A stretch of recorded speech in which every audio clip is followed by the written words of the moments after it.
സങ്കീർത്തകൻ്റെ പുസ്തകം 3-ാം അധ്യായം 5ഉം 6ഉം വാക്യങ്ങൾ. ഞാൻ ശാന്തമായി കിടന്നുറങ്ങുന്നു, ഉണർന്നെഴുന്നേൽക്കുന്നു. എന്തെന്നാൽ ഞാൻ കർത്താവിൻ്റെ കരങ്ങളിലാണ്. 10,000 എനിക്കെതിരെ പാളയമടിച്ചാലും ഞാൻ ഒന്നിനെയും ഭയപ്പെടുകയില്ല. ദാവീദ് രാജാവ് തൻ്റെ മകനായ അബ്സലോം തനിക്കെതിരെ സൈന്യവുമായിട്ട് വരുമ്പോൾ പലായനം ചെയ്യുന്ന ഒരു ജീവിതാനുഭവത്തിലൂടെ കടന്നു പോകുന്നുണ്ട്. ആ അനുഭവത്തിലൂടെ കടന്നു പോകുമ്പോൾ ദാവീദ് പാടിയ സങ്കീർത്തനമാണ് നമ്മൾ ഈ വായിച്ചത്. ഞാൻ ശാന്തമായി കിടന്നുറങ്ങും, ഞാൻ ശാന്തമായി ഉണർന്നെഴുന്നേൽക്കും.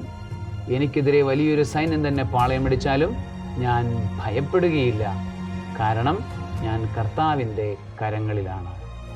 പ്രിയപ്പെട്ട ദൈവവൈതലെ, കർത്താവിൻ്റെ കരങ്ങളിലാണ് എന്നുള്ള ഭയരഹിതമായ ജീവിതത്തിൻ്റെ ദൈവാശ്രയ ബോധം നിനക്ക് ലഭിക്കുമാറാകട്ടെ. സർവശക്തനായ ദൈവം പിതാവും പുത്രനും പരിശുദ്ധാത്മാവും നിന്നെ അനുഗ്രഹിക്കട്ടെ. ആമേൻ.